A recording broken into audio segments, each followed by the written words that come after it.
मित्रांनो, जर तुम्हाला वन मॅन शो या वाक्याची जर प्रचिती जर घ्यायची असेल, तर तुम्ही कालची ब्राझील वर्सेस नॉर्वेची मॅच बघा. म्हणजे नॉर्वेसारखा देश ब्राझीलसारख्या बलाढ्य संघाला हरवू शकतो, हे कुणी इमॅजिनच करू शकत नाही.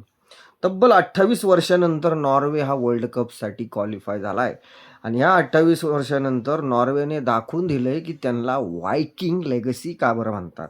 मित्रांनो, काल झालेल्या ब्राझील विरुद्धच्या मॅचमध्ये ब्राझीलकडं व्हिनिसियस ज्युनियर, नेमारसारखे वर्ल्ड क्लास स्ट्रायकर असताना म्हणजे असं म्हणतात, की जगातला सर्वात स्किल प्लेयर हा ब्राझीलकडे आहे, तो म्हणजे नेमार.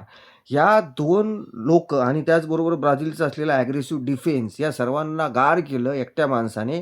तो म्हणजे नॉर्वेचा आर्लिंग हaaland. जर तुम्ही हaalandला जर खेळताना बघितलं, तर लोकं त्याला रोबोट म्हणतात. लोकं त्याला गोल मशीन म्हणतात. पण वर्ल्ड कपसारख्या नॉकआउट मॅचेसमध्ये सुद्धा आपलं टेम्परमेंट कूल ठेवून या 25 वर्षाच्या पोराने 5 वेळा वर्ल्ड कप जिंकणाऱ्या ब्राझीलला न्यूयॉर्कमध्ये पाणी पाजलंय आणि अख्ख्या जगाला दाखवून दिलं, की वन मॅन शो म्हणजे काय असतं. आणि ह्याच एकट्या हaalandच्या जीवावरती ही जी नॉर्वे जी 28 वर्षानंतर क्वालिफाय केलंय नॉर्वेनी, ती नॉर्वे आता क्वार्टर फायनलपर्यंत पोहोचली.